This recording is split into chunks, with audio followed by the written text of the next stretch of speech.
Good evening, everybody, and welcome to Carving Up Live right here on Facebook Live, YouTube, and Twitter. As always, I'm Bryson Carver. What a Friday show we have for you guys this evening.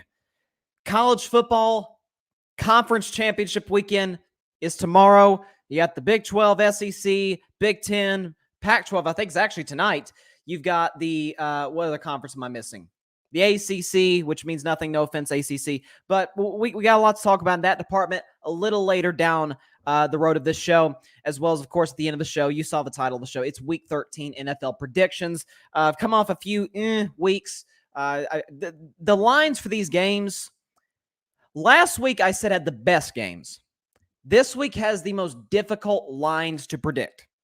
As far as betting lines, obviously. I've got, of course, if I were a betting man, and I've got my upset of the week, as well as talking about AB and something that happened in the NBA last night that I think is really damaging to something that Adam Silver is really aggressively pushing towards. I'll get to that later in the show. But let's start with my Dallas Cowboys. Of course, I'm wearing my Cowboys shirt as I do every Friday, wearing my DAC as I do most shows. And all I have is one question for the general population and the public out there. How about them Cowboys? Yeah! Every win. I got to play that. Thank you, Jimmy Johnson. But the Cowboys got a win last night over the New Orleans Saints. It was a game that I said Dallas should win. It was a game that pretty much everybody said Dallas should win. And what's kind of unfortunate for the Saints, they came into this game beat up. They left the game even more beat up. Of course, we all know Taysom Hill, who's not a good thrower of the football to begin with, hits his arm on a Cowboys. I think it was Dorrance Armstrong, who's rushing Taysom Hill, who got the start at quarterback yesterday for the Saints. Taysom Hill hits Armstrong's arm and jacks up his middle finger, and he's all over the place the rest of the night. So this is a game Dallas I have winning by 14. They won by 10. Okay, they were up by 17. They gave up the long, cheap touchdown, 70 yards to Deontay Harris, who's a great playmaker. But I think if you're a Cowboy fan today, there's the glass half full Cowboy fans, which I'd say is the overwhelming majority, and there's the glass half empty Cowboy fans, which certainly have made their voices heard today and even last night. Let me start with, if you say, give me the bad news, Bryson, or the good news, what do you want first? I said, give me the bad news, so the good news makes it better. If you're a glass half empty Cowboys fan, you're saying the Saints were beat up. They were starting a guy who is not even a quarterback. Taysom Hill's not a quarterback, okay? He went 19 for 41 through 4 picks. He's not a quarterback. He's a better version of Tim Tebow. He throws the ball a little better than Tim did. But you start a guy who's really not even a quarterback at quarterback. You're talking about the game was close up until the fourth quarter. I mean, the game was not over going into the final 15, as well as the fact that, look, you know, the running game outside of a big Tony Pollard run, Zeke, as I predicted, did not look like Zeke, in part due to health issues with his knee and other factors in there. Albeit the Saints have a good rushing defense, good running defense. But the negative Cowboy fan, the glass half empty Cowboy fan's like, we won by 10? That's it? And so I get that perspective. Dak threw a pick late, although that was a clear hands to the face. But that's neither here nor there. They won the game. It's over. And I get that perspective. But I think what you need to do to get back on track, just win. It's like Al Davis said, just win, baby. You just got to win the game. And they did. I'm not going to jump for joy because they beat a beat-up Saints team. I'm not. I'm not saying I'm a glass half empty fan. I'm not a glass half full Cowboy fan. I'm a let's see what happens Cowboy fan. That's where I'm at. Now, the glass half full Cowboy fan, which I think everybody out there would know is majority of the fan base. It's a very hopeful fan base. It's not negative. It's not a Philadelphia Eagles type fan base whatsoever. Is saying, first of all, we won. Second of all, we went on the road without our head coach, without 5 other coaches. Dan Quinn, normally, the defensive coordinator, normally is up there in the box. He had to come on the field. As I think Skip Bayless pointed out this morning, I've never seen a hat on backwards coach, even if he was an interim for a game. I've never seen a coach wear his hat backwards except for Matt Patricia, but does he really even count as a head coach? I mean, come on. But you're thinking we didn't run the ball well. Dak was good, made some beautiful stick it in their throws. But he wasn't as good as he was, say, against New England or against Tampa in the first game of the season or against Atlanta. Like, that's what they're thinking, right? And so there's a lot of things. John now other NFL fans aren't as, they didn't love that game. John says, "Can I get an hour and a half back of my life?" SMH, yeah, shaking my head. Yeah, it was an ugly fourth quarter. I'm not even gonna lie to you, John. I was kind of like, man, can we just get this game over with? Kellen Moore, buddy, what are you doing on the play calling? Dallas gets another interception. I think it was the one by Trayvon Diggs, if I'm not mistaken, who's got 9 now, which is more than 11 other NFL teams. It's crazy. But the Cowboys got the ball at about midfield. They run it with Tony Pollard and get 5. It was actually one of their best runs of the night. A 5-yard run by Tony Pollard, and then they throw it twice. We're talking about, by the way, in the last 5 minutes, up 2 scores. I'm not saying I'm worried about Taysom Hill coming back, but it's kind of a situation of, man, we got to be better in clock management. So maybe some of the clock management is on Kellen Moore. I mean, Mike McCarthy went in the building. He was in some hotel in Dallas watching the game. Maybe I haven't heard anybody bring this up today. Maybe some of the clock management issues, Kellen Moore bears a little bit of responsibility for that. And I love Kellen Moore. He's going to be a head coach next year. Wish he was a head coach of the Cowboys next year, but that's in all likelihood not going to happen. So that's my takeaway. Dallas played well enough to win. They played a beat-up Saints team, a Saints team that's, gone off to a 5-2 start with Jameis Winston, have not won a game since. They're without Alvin Kamara. They're without all kinds of key contributors on that squad. Dallas did what they were supposed to do, right? The line went up and down, up and down. It finally settled at about 6.5, 7. Dallas covered the spread, so they did what they were supposed to do. So I'm not going to be like jumping for joy over this game. I'm not. There's no reason to be. But I said last week after that Raider game, we're going to find out over the next month, and we're at the beginning of this, if these Cowboys are up. The Cowboys being the Cowboys again. They get off to a hot start. They get our hopes up, and then they choke in the last month of the season. Well, they're 1-0 in December. As Tom Landry said, the great Tom Landry, a guy I consider one of the 5 best coaches in NFL history, once said, you win championships in December. And what Tom Landry meant by that is you can't go into the playoffs and not have any momentum. You got to fly into the playoffs, not limp into the playoffs. That can mean injuries. That can mean losing a few straight games. That can mean maybe giving up the division and having to play on the road as a wild card team. That can mean a lot of different things. But the bottom line of it is going to the playoffs with momentum. Dallas' schedule, when I looked at the Dallas Cowboys 2021 schedule I think it was May, this past May, I looked at this part of the schedule. I thought the Saints game, I'm like, man, that's going to be one of our tougher ones. But I assumed the Saints will be in the playoff picture. Jameis will be healthy. He'll finally found a rhythm in the Sean Payton offense. That's not the case. But when I looked at Washington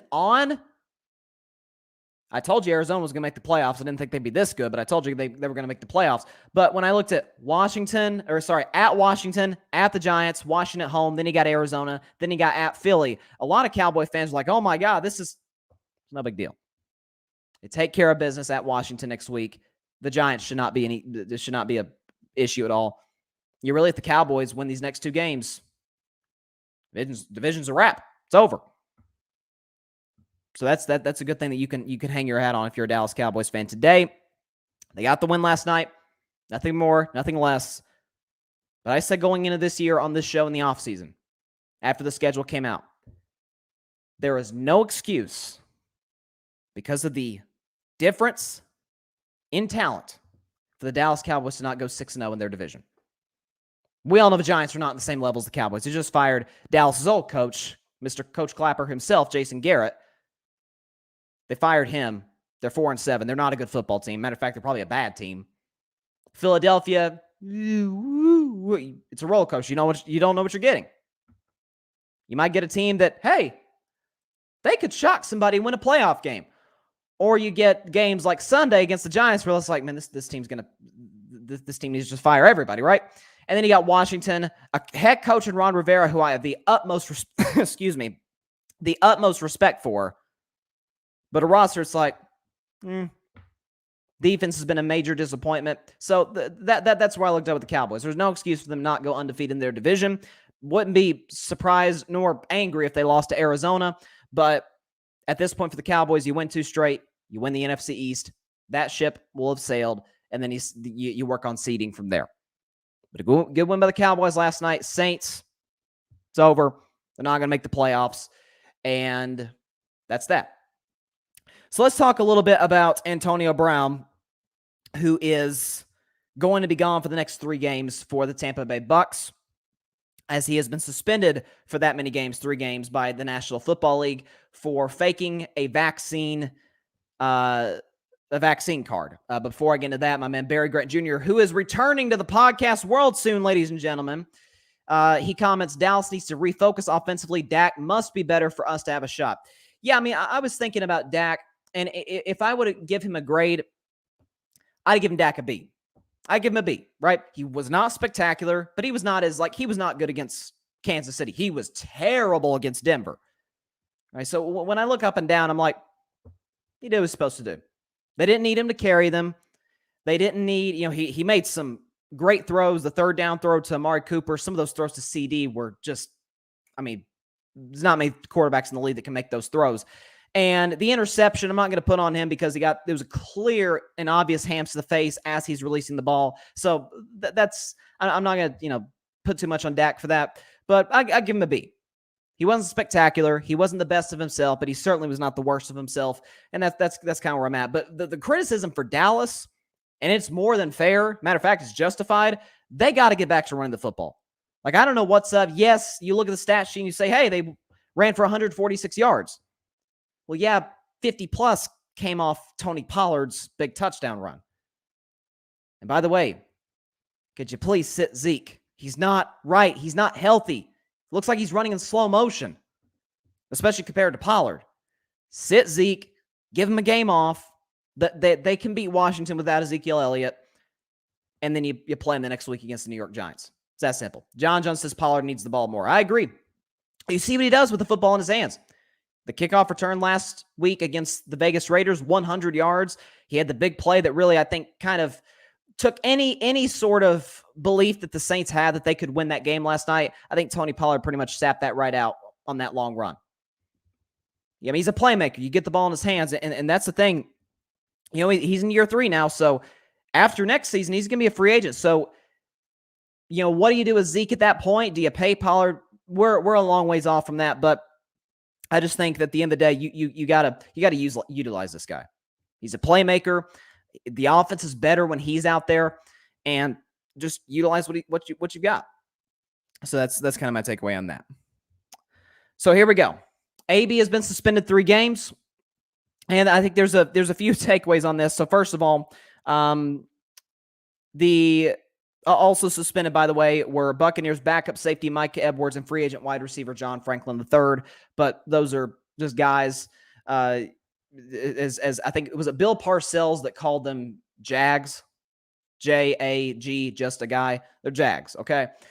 Antonio Brown's no Jag, okay? He's Antonio Brown. He's AB. And so that's why this is obviously a huge story. So apparently, and we had heard the report last week that this was in the cards, that Antonio Brown may or may not have faked a vaccination card with the Tampa Bay Bucks. And the story goes that he was paying a chef for this fake vaccination card, and the chef obliged. It was a one-on-one deal. And then AB decided, you know what, I'm not going to pay him anymore. And so the chef said, fine, I'm going to expose this. So AB, now, I think what AB did was definitely wrong, especially with the chef. But AB's, once again, getting himself in trouble. He's getting in his own way again, saying, you know what, I'm too good for that. I'm not going to pay him. The chef's like, fine. All right, I'm going to tell the NFL. I'm going to tell basically the world. I think the first report came from the USA Today a couple of weeks back. But it's once again, the first takeaway is, man, AB cannot get out of his own way, man. It's always something off the field. And a lot of these situations where AB's getting in trouble, it's like, you must really think you're like above the law or something. And apparently, according to Kurt Menefee last night on the Fox, I think it was pregame show, it was either pregame or at halftime, he said, you know, this This is punishable up to 5 years in prison. This is a felony if they were to charge him. So that's a ways away. So we'll see whatever happens there. John says this just gives him more time to recover from the injury. It does. I don't know if Tampa Bay would have rushed him back anyway, as deep as that receiving core is. AB is more of a luxury than he is a necessity. So yeah, it gives him time. I definitely get that. Get the opportunity to rehab a little bit and give that injury some rest. But I don't think Tampa Bay would have just thrown him back out in the field. They're 8-3. They got a great receiving core to begin with. So I don't know if that's necessarily the strategy for the Bucks to get him, to have him suspended for 3 games. But I think number 2, my question is this, and it's always been the question, if not the criticism that we've had of the NFL and Roger Goodell in particular. Now, I think Roger Goodell is a really good commissioner. He's not a great commissioner. He's not Adam Silver. I think he's right in that Rob Manfred level. Like we kind of get ticked off with Rob Manfred, especially right now. Major League Baseball's in a lockout for the first time in 3 decades. So that's a story unto itself that we don't have enough time to get into today. But Goodell's a good commissioner, right? He's grown the business of the NFL.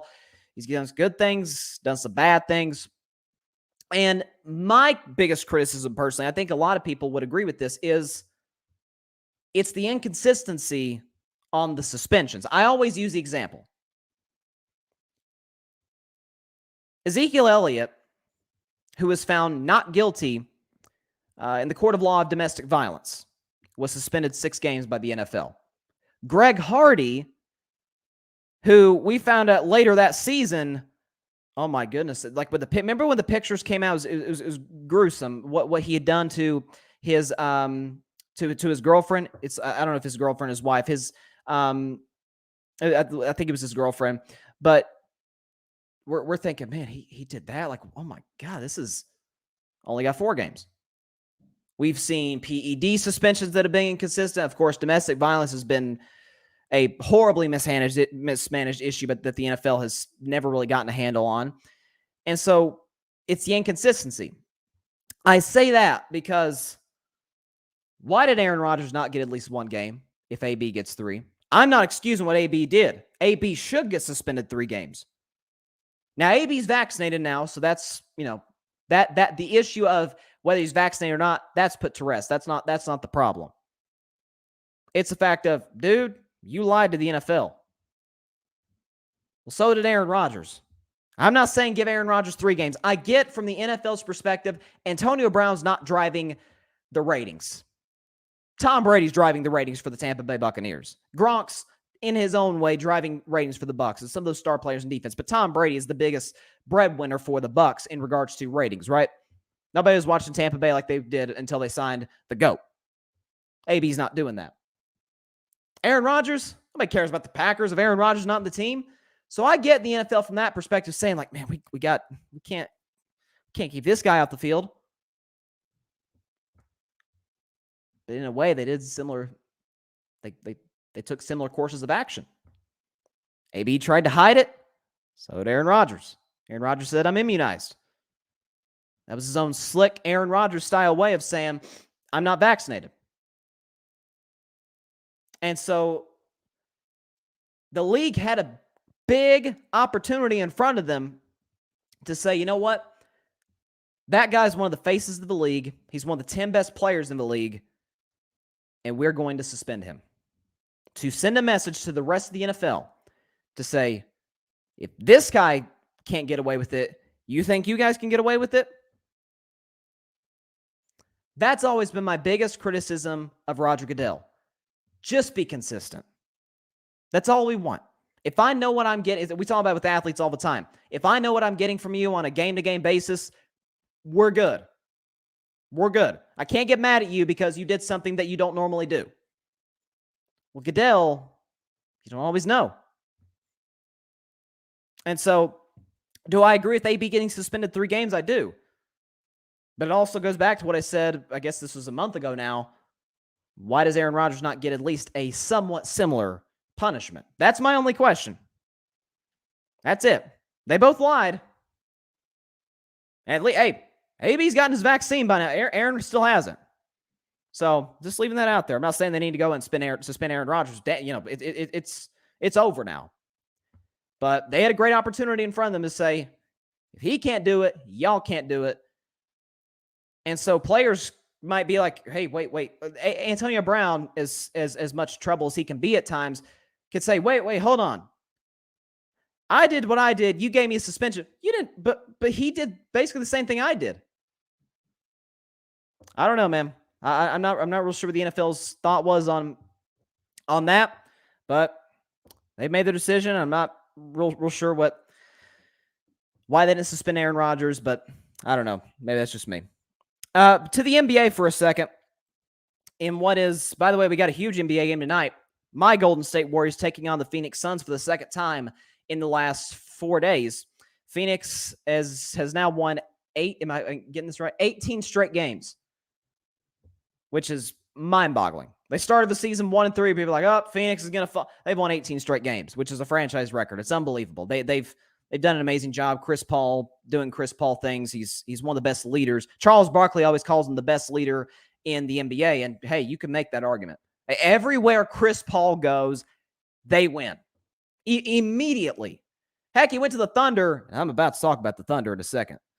He went to the Thunder a couple of years ago, and they went from a team that thought they're going to tank because they traded Westbrook, they traded Paul George, they're going to tank. Chris Paul got up to the playoffs as the 5 seed in the Western Conference, what I always call the Bestern Conference because it often is. This year, I'm not so sure. I think the East is better than the West this year. But for most of NBA history, the West has had the better depth as far as championship contending teams. That's what Chris Paul does. So the Warriors and the Suns play tonight. Golden State Vegas likes Golden State a lot. They got a -7. And I think the Warriors are going to win tonight close. I'll say 109-106. I don't think they'll cover. I think -7 is a lot against a team that's won 18 straight games. But that tells you how good they think Golden State is. John just says, let's go Bulls. Hey, we got a big win over the Knicks last night. DeMar DeRozan doing his thing. That mid-range game, man, is lethal. I love watching DeMar DeRozan. He's kind of a throwback player. But I say Steph scores 40 tonight. I say Steph scores 40 points tonight. Historically, when you look at Steph Curry's career, if he struggles one night, you look at the next night, or not the next night necessarily, but the next game, it's like, okay, yeah, that's the guy who's won 2 MVPs, won unanimously. That's what he does.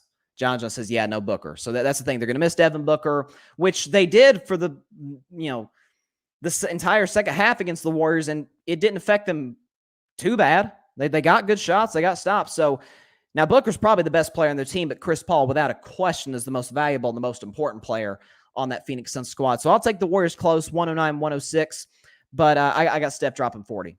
I mean, I always use the example 5 years ago when Steph, which he had a record that he's currently threatening of most games in a row with at least 1 3-pointer made.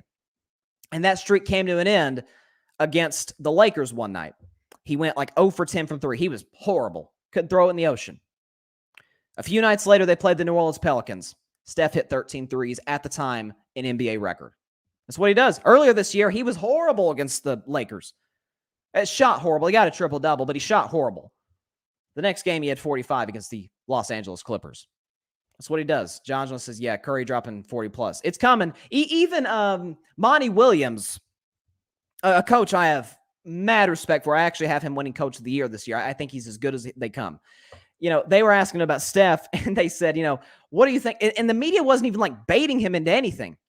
And somebody asked him a question about how Mikal Bridges, who did a really good job Tuesday night, by the way, how he did in stopping Steph.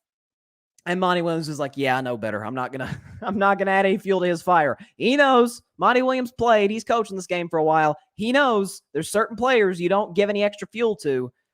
It's like The Last Dance. Remember, there was like a common theme. Somebody pissed off Michael Jordan and he dropped like 40 or 50 the next night. I mean, that's you don't tick off great players. LeBron, Steph, KD, Giannis, you don't do that. Dame, you don't do that to those guys. Even Kawhi at times has had big games when people have said stuff about him.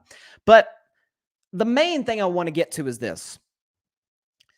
So last night it wasn't a huge night for the NBA. I mean, yes, the Suns won their 18th straight game, but that was really supposed to be the only big story tonight. Like, they're playing Detroit. They're going to beat Detroit at home. They'll take care of business.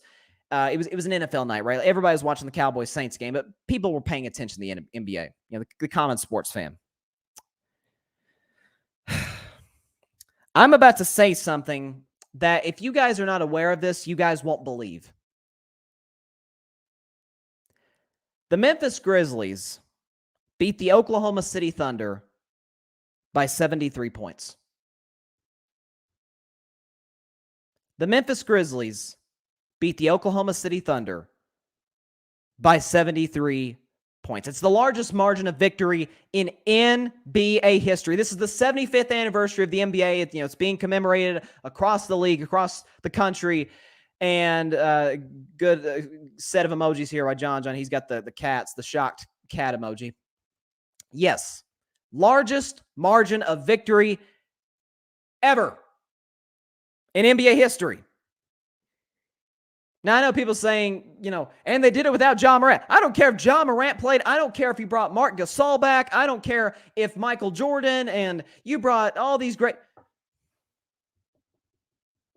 You lost by 73. Now, I'm not going to spend time going off on the Oklahoma City Thunder, who have an argument to be made, are submitting their case to be the worst team in the NBA this year. I mean, look, nobody really pays attention to the Houston Rockets, but hey, they won 4 straight. They're playing good basketball recently. But Oklahoma City's in that discussion. They are trying really, really hard to get that number 1 pick in 2022. Along with their other slew of draft picks. They're gonna draft Deuce Tatum in about 15 years or so. Deuce Tatum is going to be an Oklahoma City Thunder. But with Oklahoma City, yes, they lost by 73, and that's just, it's the definition of embarrassing. Y'all got to retire after that. That is wow. But to me, it goes to an even bigger point that I might be a little bit worried about if I'm Adam Silver. It's nothing to be panicked about. It's not like a thing that will threaten the quality of content being put out on the floor night-to-night basis by the league in a big way. But Adam Silver has made no bones about it. He doesn't like tanking. Right? It's a thing that fans don't like either. Fans don't like tanking teams. And so when you look at teams like, say, the Thunder, who've really made no bones about it, we're trying to tank. Heck, they've been trying to tank for 3 years, but Chris Paul didn't want any part of that, like I mentioned a couple of years back when he led them to the playoffs. But since they traded Chris Paul to Phoenix, they're like, we're tanking. Adam Silver, in a decision that was criticized by players, including the face of the league, LeBron James. In fact, LeBron went so far as to say whoever came up with this idea needs to be fired. The idea I'm referring to is the NBA play-in tournament. Because what you are seeing here is going to reduce trades, because teams are like, we got a shot to make the playoffs if we're the 10 seed. Because we know the play-in tournament, 7 plays 8, 9 plays 10. The winner of 7-8 is the 7 seed in the playoffs. The winner of 9-10 plays the loser of the 7-8 game. Those two teams, battle it out. The winner of that is the last seed, the 8 seed in the playoffs, and then you move on to the postseason. But I think what's concerning for Adam Silver is like, okay, now I've added the play-in tournament, and you still have stuff like this happening. Like, there's tanking and there's quitting. The players bear some responsibility. You cannot go on the basketball court and lose by 73. Now, I don't want to look. I'm 18 years old, but I don't want to sound like a 1980s. I don't want to sound like Bill Laimbeer or something. But if you're losing by that bad, you got to fight or something. Like, usually you saw, some of the older NBA games. And I'm not the guy to say, oh, the 90s basketball or the early 2000s, it was better than the league today.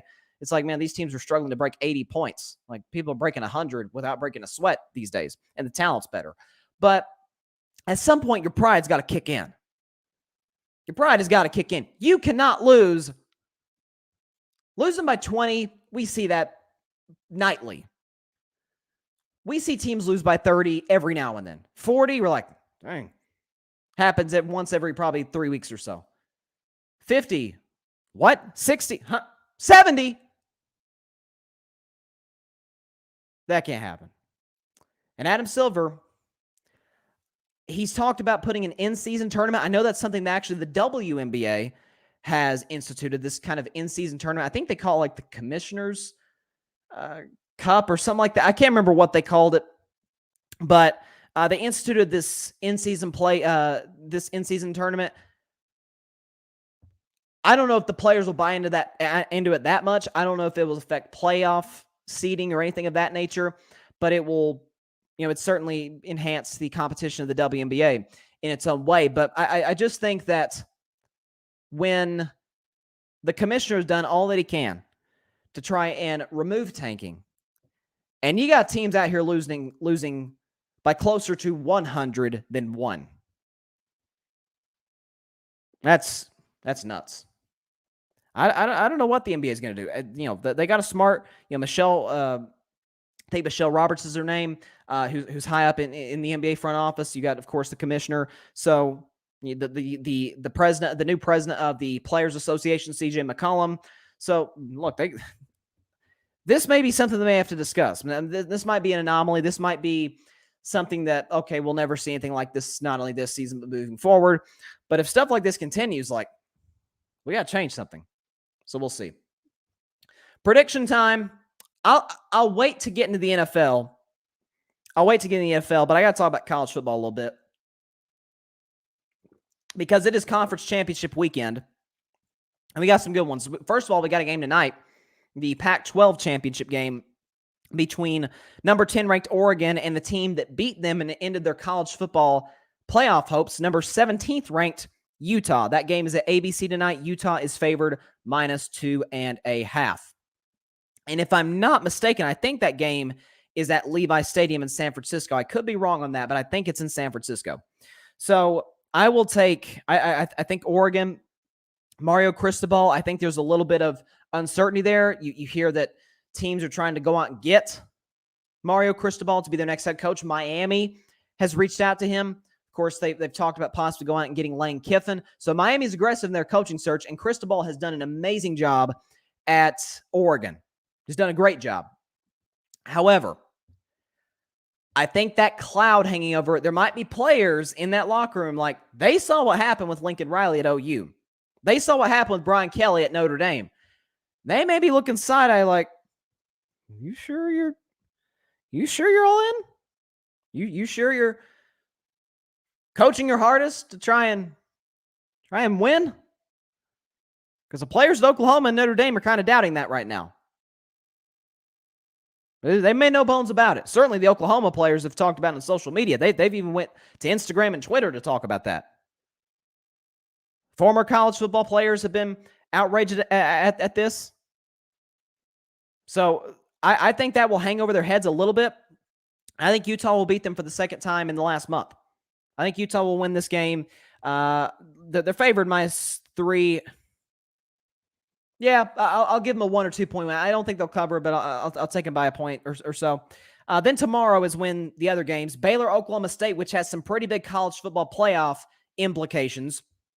You've got number 9 Baylor, number 5 Oklahoma State. Oklahoma State just won Bedlam, sent Lincoln Riley to USC, basically.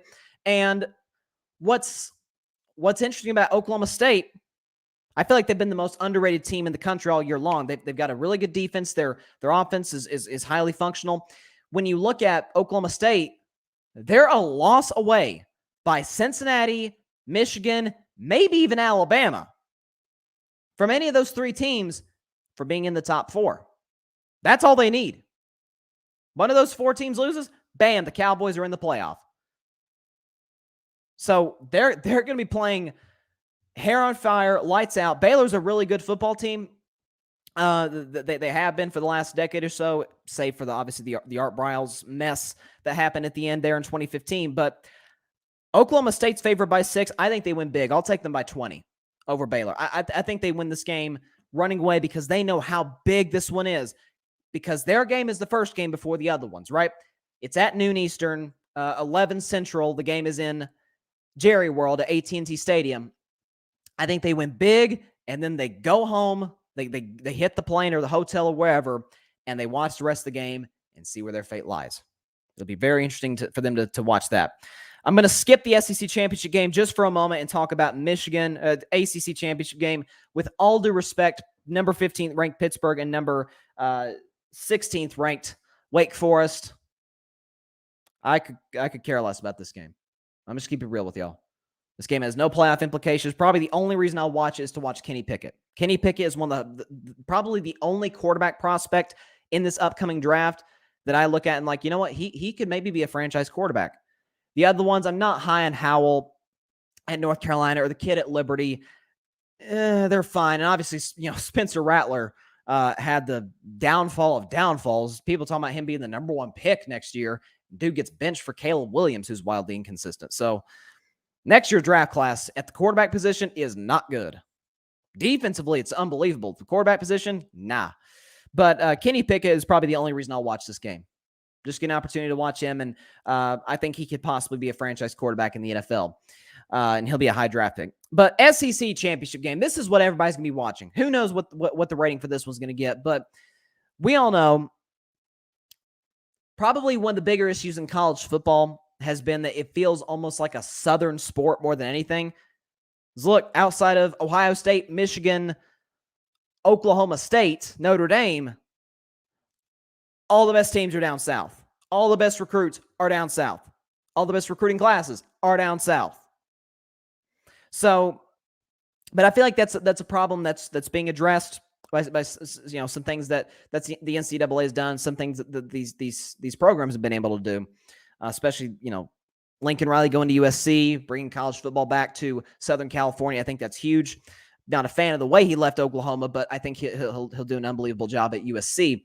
But I think what's so fun about this SEC championship game, first of all, of course, we know the history in the last 5 years between the Georgia Bulldogs and the Alabama Crimson Tide in football.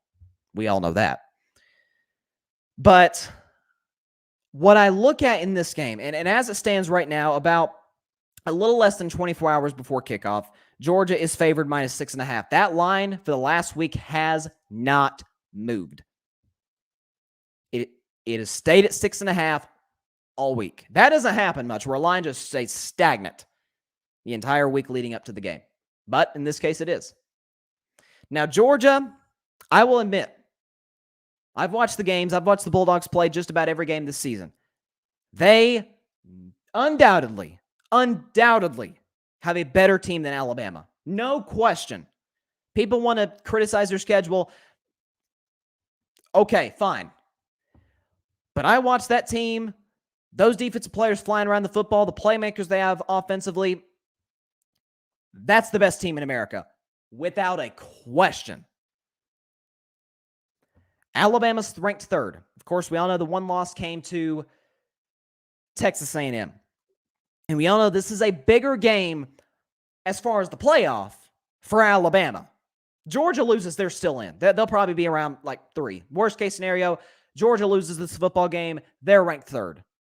Okay, there's nothing to lose as far as a national championship for them. John Jones thinks it's Georgia's year. And there's a lot of people in that state, in Athens. I know some Georgia fans, and they're pretty ecstatic about that. And Georgia, by the way, has one of the best fan bases in the world. I love Georgia fans. I've been to Neyland Stadium twice for the Bulldogs to come kick the Volunteers, you know what. And first of all, the Georgia fans travel unbelievably well. But ladies and gentlemen, for those of you that are in SEC country, that's the nicest fan base in the world. I'm not joking in the slightest. That's the nicest fan base ever. And so you look at the 3 games that these teams have played since 2017. Of course, who could forget the national championship game? Georgia's up 13-0 at halftime. Jalen Hurts gets benched for Tua, and the rest, as they say, is history. The crazy overtime. Blankenship hits a 51-yarder to put Georgia in front in overtime. Tua takes the worst sack you could ever take as a quarterback. And the very next play on 2nd and 26, bomb to Devontae Smith, now a Philadelphia Eagle, for the game-winning touchdown, the championship-winning touchdown. I actually know an Alabama fan who was there, and they were ecstatic about that, of course, at the Mercedes-Benz Stadium. Then a year later, Georgia, not once but twice, has a 14-point lead. Tua gets hurt, and then Jalen Hurts comes in and leads them to victory. It was the craziest turn of events that I've seen in a conference championship game in college football. And then last year, the 2 teams played in Tuscaloosa, and Alabama just was the better team. Alabama was the best team in the world last year, no question. John just says Alabama should have had 2 losses. Yeah. I mean, they should have. Georgia was the better team on the field. Maybe not the better roster, maybe not the better players, But they played better on both occasions. Make no mistake about it. And Kirby Smart is an excellent coach and probably a better recruiter. He's the best Saban assistant by far. Remember, Saban had never lost to any of his assistants up until this year when Jimbo Fisher beat him. Jimbo's a great coach. He ain't got nothing on Kirby Smart, except a national championship game, to his credit, at Florida State. But what Kirby Smart's done at Georgia has been outstanding. Folks, we all know that there are teams out there, there are programs out there that are always consistent. For Georgia, every year they win 10 games. It's what they do. They win 10 games. If they don't reach the SEC championship game or win the SEC championship game, they're going to get a great bowl game. It's the Sugar Bowl or whichever one they're eligible to play in. Almost always they're going to be the most talented team on the field. Almost always they're going to be the best coach team in the stadium on that particular Saturday afternoon or evening. But there's some times in sports where for one reason or another, one team just has another's number. Sometimes we can't explain it. Sometimes we can. But one team just has another's number. That's the case here. Alabama's got Georgia's number. And a stat that I heard earlier today that I think is very, very interesting, and I want you guys to listen to this. Nick Saban at Alabama has been an underdog 5 times. Oh, I hit the mic there. He's been an underdog 5 times in his career as Alabama's head coach. He's won 4 of those games. That's what Nick Saban's done.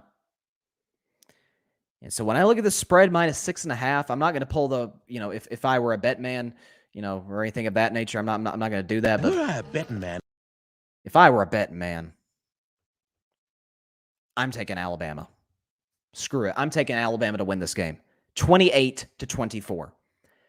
Alabama wins this game 28-24, and here's why. There's 2 things. Number 1, I trust Bryce Young more than I trust Stetson Bennett. Bryce Young is the Heisman, no questions asked. I tweeted during that game, during the Iron Bowl last week, when Alabama pulled that miracle game against, I wouldn't say it was a miracle, but it was a pull out of the hat game against Auburn. When Bryce Young led Alabama 97 yards in basically a minute for the game-tying touchdown to force overtime, I tweeted, if Bama wins this game, that drive won Bryce Young the Heisman. C.J. Stroud played better than Bryce Young last Saturday, but C.J. Stroud lost to Michigan as the quarterback of the Ohio State Buckeyes.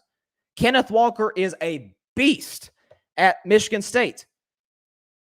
But Michigan State didn't even get to their conference championship game either. And he was a non-factor against Ohio State.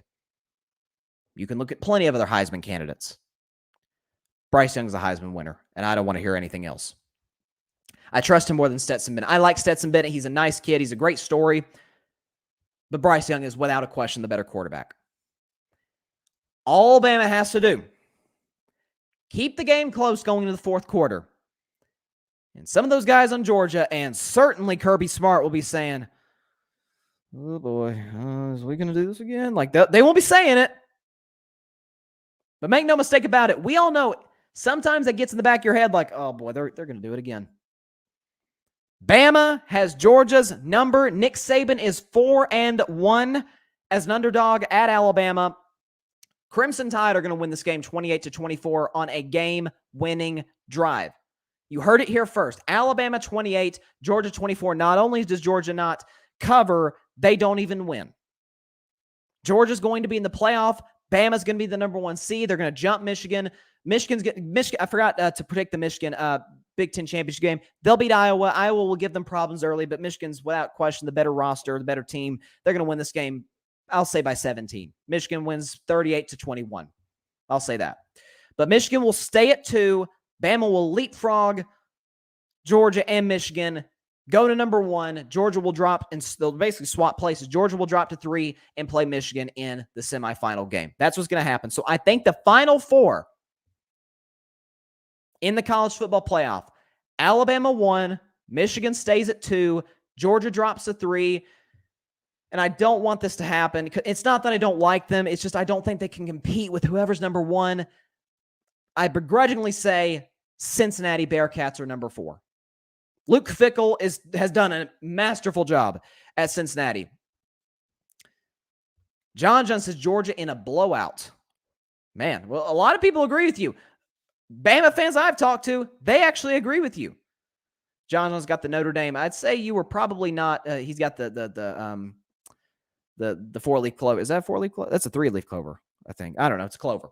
But I'd say you probably weren't too thrilled about the way your head coach left to go to LSU. But hey, it's Notre Dame. I saw who they got as a replacement. The players seem to love him. I saw that video on social media this morning. I think that'll work fine. Notre Dame's a great program. I think they'll still be relevant. But you heard it here first. Alabama's going to beat Georgia. They're going to beat Georgia, and we're going to talk about it on Monday, the top 4 teams in the college football playoff. Book it. We're betting against Nick Saban now. You're going to bet against, it's like I talk about with Tom Brady. You don't bet against that guy. You don't bet against number 12 in Tampa. You don't bet against Nick Saban at Alabama.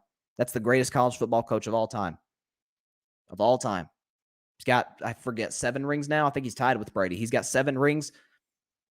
I'll bet against him now. And I'm not necessarily even ready to say Bama's going to win the national championship game. But I'm telling you, think about in the NFL.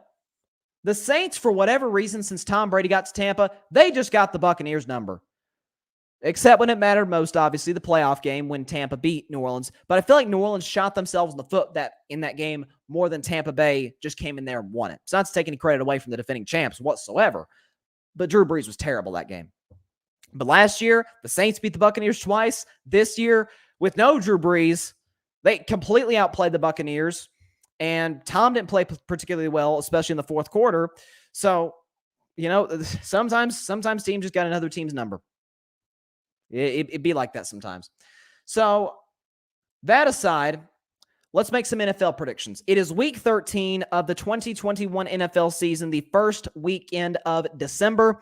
It is going to be fun. I'm 1-0 my predictions. I picked the Dallas Cowboys to win by 14. I had 14. Yeah, 34-20. I had the Cowboys winning last night. They won by 10. They covered the spread. I'm 1-0. But we got quite a few interesting games, interesting spreads in week 13. So I'm going to predict Sunday's games. I'm going to save New England and Buffalo, which is without question the game of the week. I'm going to save that for Monday's show. And we'll see what we'll see. But before we get into that, Week 13, Sunday, NFL predictions, starting as I get the music playing right now, starting with the Tampa Bay Buccaneers and the Atlanta Falcons. Now, Tampa in this game, as it stands right now, is favored minus 10.5 on the road. Not surprising. Tampa's a better team than Atlanta. Atlanta offensively has really struggled since since Calvin Ridley took his leave of absence for personal reasons. Teams have doubled Kyle Pitts, and Matt Ryan said nobody else to go to. Cordero Patterson has been the best player offensively for Atlanta. I think we can all agree on that. But there's only so much you can do against the playmakers that the Buccaneers have. So with that said, I think it's a blowout. Tom Brady, as we know, owns the Atlanta Falcons. Buccaneers win this game easily, 45-19. I don't think this one's particularly close. I know it's a division game. I don't think this one's close. They blew them out in Tampa. They're going to blow them out in Atlanta. Let's go to Kyler Murray's return. The Arizona Cardinals go to Chicago to take on the Bears. Now, Andy Dalton's going to make the start. Justin Fields still not ready to go.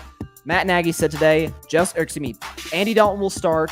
Nick Foles will back up. Don't be surprised, honestly, if we get a Nick Foles appearance. But Kyler Murray is making his return. The first game he's played since the Cardinals lost to the Packers. And he picked a good time to come back because Chicago's defense is in shambles. Chicago's season, for that matter, is equally, if not more, in shambles. The offensive line's terrible, so that they're going to have major problems protecting Andy Dalton against a terrible offensive line, a great defensive line, for the Arizona Cardinals. Folks, it took a game-winning field goal for the Bears to beat Detroit, who hasn't won a game yet. I'm not making that stuff up. And so I'm going to take the Cardinals to win this game, as they are favored, by the way. Arizona is favored in this game, minus 7.5. That sounds about right. I think they'll cover. They won't win by 7. They'll win by 17. 31-14 over the Bears, get to 10-2, and continue to have the best record in the National Football League.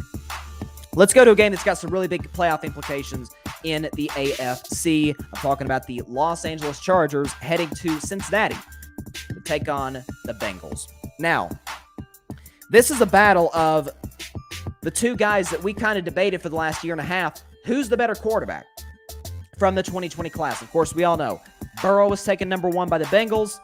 Tua was taken 5th by the Dolphins, and a pick after Justin Herbert's taken 6th by the Chargers. Justin Herbert is a guy who I loved out of Oregon. I said he'd be the best quarterback in the draft, and in my opinion thus far, he has been.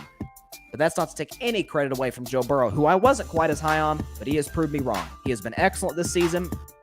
He has been, he has been the driving force behind the Bengals going to 7-4 and are still in it. Only a game back of the Baltimore Ravens, for that AFC North, which is still up for grabs between those two. And they dominated Baltimore just a month ago before they kind of went into a free fall, losing a couple games going into the bye. And so the bottom line in this game for me is that the Chargers are terrible at stopping the run. The Bengals got Joe Mixon, who's a certainly an above-tier running back, a top 10 running back, without a doubt. So Joe Mixon gets to running the football, opens it up for Joe Burrow, Jamar Chase, T. Higgins, the playmakers that Burrow has around him to make it happen. I really like the Chargers secondary, but because they'll be so worried about the run, I'm going to take the Bengals to win this game 30-26. I think Herbert plays well, but this Bengals defense is no joke, man. It's no joke. And I like the Chargers, and that's as far as I'll go. I liked the Chargers coming into the season. I still like them. And it's nothing more than that. I said they'd be a wild card team. I think that as the 6th seed going into 2021, that feels about what they'll be. So the Chargers will lose this game to the Bengals, drop to 6-6. The Bengals will go to 8-4 and continue to compete with the Baltimore Ravens for that crazy AFC North. The two teams, by the way, play the day after Christmas. So that will be one to watch. Let's go to the New York Giants and the Miami Dolphins, a game that suddenly has a little bit of playoff implications. The Giants are missing Daniel Jones going into this game, so I believe Mike Glennon will make the start for the New York Football Giants. On the other end, for the Miami Dolphins, they've won 4 straight games. They're 5-7, and their season's not over yet. We all thought it was done. They're 1-7. Tua's not playing well. Jacoby Brissett's not playing well. The defense is not looking great.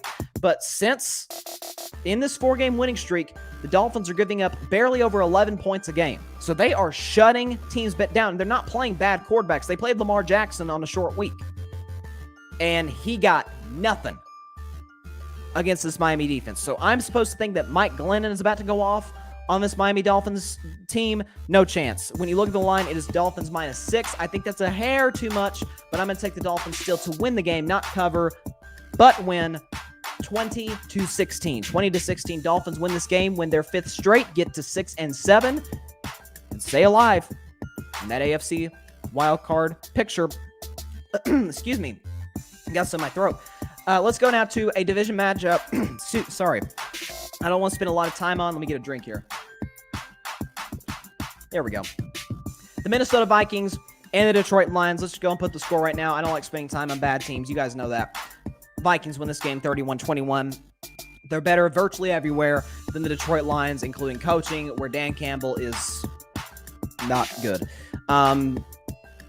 There will be heavy hearts in Detroit, obviously, when you have, of course, the tragedy that happened in the state of Michigan at Oxford, and our hearts and our prayers go out to them. They're actually going to wear a patch, the Lions are, honoring the victims of that tragedy, as well as Michigan football in the Big Ten Championship game tomorrow night are going to do the same, so our thoughts and prayers go out to them. But as for the Detroit Lions, this is a bad football team. This is a bad team. It's a poorly coached team. We saw that in full display. Bad clock management. Like Dan Campbell, Mike McCarthy looked like the best clock manager in the world. I mean, it was horrible. And sorry to beat another dead horse. Horse is already dead at this point. But Jared Goff after this game will now be 0-18-1 without Sean McVay. Let's go to now the upset of the week, and I really hope that John is still in the room. I hope Alfred is in the room because the Eagles play the Jets on Sunday. The Eagles are favored -7? What? Coming off an embarrassing loss against the Giants where he scored only 7 points. Going into a game where Jalen Hurts is questionable. If he plays, what can he give you, particularly in the running game? Call me nuts. I'm fine with that. I really won't blame you. No, I'm just kidding. I'm sorry, Jets fan. That was an April Fool's. I got the Eagles winning this game. That wasn't nice, was it? No, Zach Wilson's going to turn the ball over a lot. I'm sorry. That was harsh. Eagles win this game 20-13. They're better than the Jets in every facet of the game. Zach Wilson is an absolute turnover machine. The Eagles will run it down the Jets' throat, and they will win this game. Sorry. Let's go to the Indianapolis Colts, the Houston Texans. I don't spend time on bad teams, especially when they're playing a team that's clearly better than them. Colts will win this game 35-13. They are favored -10 going into the game, and they will cover that spread easily. I think the Colts are a team. Folks, watch out. Watch out for the Colts. They're playing great football recently. They nearly beat the defending champs at home. I had a few relatives go to that game. Had a great time. Saw a great football game. The Colts schedule is no joke down the stretch. But if they get in, watch out. Because this is a team that can play spoiler, can play upset in the postseason with nothing to lose and no pressure. The Houston Texans, on the other hand, are just terrible. So the Colts will win this game 35-13. Let's go to the Washington football team taking on the Las Vegas Raiders. In a game, the Raiders are favored -1. This, by the way, is our actual upset of the week. Again, I couldn't really find a game that I could say, okay, this will be an upset. But looking at this one, Raiders are favored -1. And look, they dominated the Cowboys last week on Thanksgiving. Dallas, the only reason Dallas was in that game toward the end is because Dak Prescott is a top 5 quarterback and made some big-time throws late just to keep them in it and ultimately tie the game twice going into overtime.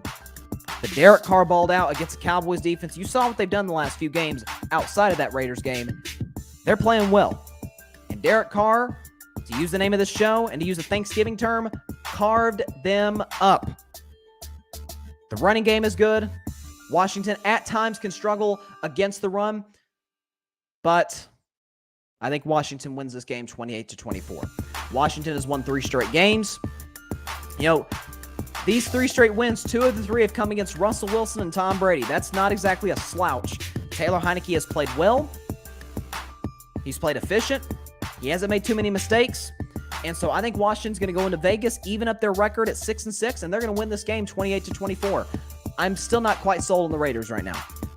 I think they were ready to play, more ready to play than the Cowboys on Thanksgiving, and that's what ultimately came down to. But I'll take the Washington football team to beat the Raiders 28-24. Let's go to the Jaguars and the Rams. Now, you say, skip it. It's a bad team. Yes, Jacksonville's a bad team, but don't look now, but the Rams have lost 3 straight games now. Matt Stafford is looking like Stat Padford, and Odell Beckham Jr. is beat up. Oh, not to mention Robert Woods is out for the year. Since Robert Woods has been gone, Matt Stafford has been bad. Multiple interceptions, 3 straight games with a pick 6. So he's been inefficient. He's made bad decisions, and he's played poorly. That can fly occasionally in Detroit, where they are as dysfunctional franchise as the NFL has. That don't fly in LA under Sean McVay. He's got to clean up his play. He's got to clean up the turnovers. I think against a bad team, he'll get a break. But this Rams defense also has struggled a little bit. It has struggled. They've given up a lot of points in this 3-game losing streak. And so I think this will actually be a close game going into the 4th. But I will take the Los Angeles Rams to win this game 27-17. 27-17. The Rams win this game over the Jacksonville Jaguars. All right, let's look at now another division matchup. The Baltimore Ravens going to Heinz Field to take on the Pittsburgh Steelers. Pittsburgh has lost a couple straight. Big Ben, for a second there, he fooled me. He fooled me there for a minute after the way he played against the Chargers in that Sunday Night Football game in which he helped get them back in it. But outside of that, last week against the Bengals might have been the worst game of Big Ben's career. He was awful. Awful. Could have been worse. Throwing picks, missing receivers. The ball's like fluttering in the air. It looks like a rainbow coming down. It's not a good rainbow. It's just like, Ben was bad. And I don't see it get much better. Not against the Ravens defense that is shutting people down right now. Lamar Jackson, equally last week, was awful. He threw 4 picks. Yet the Ravens won. And the Ravens, as it stands right now, they don't just lead the AFC North. They lead the AFC. They got the best record. Season in today, they got a first-round bye. And so I think this will be closer than people think because the line is Ravens minus 4.5. I don't think they're going to cover the spread, but I will take Baltimore to win this game 26-23. 26-23, the Ravens win it. And look, the thing for Pittsburgh is that what momentum they have. You got somewhat, I wouldn't say a beef, but a disagreement between Chase Claypool and Mike Tomlin. With the whole, Chase Claypool says, "Can we play music at practice?" Mike Thomas says, "No, we ain't playing music at practice." So there's a little bit of disconnect there, and so I think the Ravens will win this game 26-23. Let's go to another division matchup, and this segment, our weekly segment that we debuted in 2021, called Bettin Man. If I were a betting man, I'd look at the San Francisco 49ers going to Seattle. Now the Seahawks have been abysmal. They've lost 3 straight games. All to the one loss to Green Bay. Aaron Rodgers was terrible. They lost to a beat-up Arizona team. And they lost to Washington last week. In the game they had a chance, many chances, to win. The 49ers, on the other hand, have turned their season around. They will be missing Deebo Samuel on Sunday afternoon in the Pacific Northwest. But Jimmy Garoppolo is playing very well in this winning streak, and Kyle Shanahan has been lights out. The defense looks like it did in 2019. The whole vibe of the 49ers feels like 2019. They're running the football well. That's their identity. Run the football, play great defense. It's very Seattle Seahawks-esque back in the 2013, 2014 years when they made back-to-back Super Bowls. It really feels like that. Just not quite as outdated. So if I were a bet man, I'm definitely betting the over. 49ers win 31-21 in a line that favors the Niners by only minus 3.5. Against this Seahawks team, look, Seattle's bad. I've been very vocal about that. This is a bad football team. I'm going to take the Seahawks to win 31-21. And yet another divisional matchup to close out our predictions today. You've got the Denver Broncos going on the road to take on Kansas City Chiefs. Kansas City is favored by a pretty big minus 9.5 against a 6-5 Broncos team. It's crazy. I don't know if I've ever seen a divisional matchup where one team is favored by almost 10, like nearly 2 touchdowns, against a team that's only 1 game behind them in the division. Denver can jump Kansas City if they beat them. They'll be tied, but they'll have a tiebreaker for the moment if they beat the Chiefs. Now, the Chiefs' defense in recent weeks in this 4-game winning streak they got going has been outstanding. Albeit some of those games against Giants and teams like that, but the Raiders' offense is no joke. They held them to 14. The Cowboys' offense is no joke. They held them to 9. Didn't even let them in the end zone. So this is the Chiefs' defense is playing with a lot of momentum. And so I think against this Denver team, Teddy Bridgewater will play a clean game. They're not going to have their starting running back for this game. And so I think the playmakers they have against the Chiefs secondary that I question, the Chiefs pass rush is great. The linebacking core is really good. It's a secondary I don't trust really. Tyrann Mathieu, Honey Badger, still isn't quite healthy. But I will take the Chiefs. They won't cover the spread. I think it'll be closer than people think. But the Chiefs win this game at 31-23. They win their 5th straight and continue to get back on track and look like the old Kansas City Chiefs. They win 31-23. There we go. Week 13 NFL predictions. I told you, these lines, man, are really, really interesting. They're interesting to look at. Like I said at the beginning of the show, last week was the best games. This week, the most difficult lines if you were a Vegas bettor. That's why I call the segment If I Were a Bet Man. If I were I don't bet. It's if. That's why I do that segment. But listen, there's a lot of good games this weekend. College football, here we go tomorrow. It's going to be fun. NBA, Warriors, Suns tonight. I mean, this is a beautiful sports weekend. And yes, everybody comes back and everybody goes to work and goes to school on Monday. But guess what? We get that night. Patriots, Bills. The game of the week, the best game, is going to be saved best for last. Can't wait for that, but going to enjoy this moment. Enjoy tonight. The NBA, college football tomorrow, NFL on Sunday. It's going to be a great sports weekend. I have no doubt about it. It's going to be fun. So I hope everybody has a great weekend. That's all we have for the show today. Be sure to catch Carving It Up on Monday, as always, at 6 p.m. Eastern, 3 p.m. Pacific time on Facebook Live and on YouTube and on Twitter. If you're on YouTube, by the way, be sure to click that big red subscribe button if you haven't already.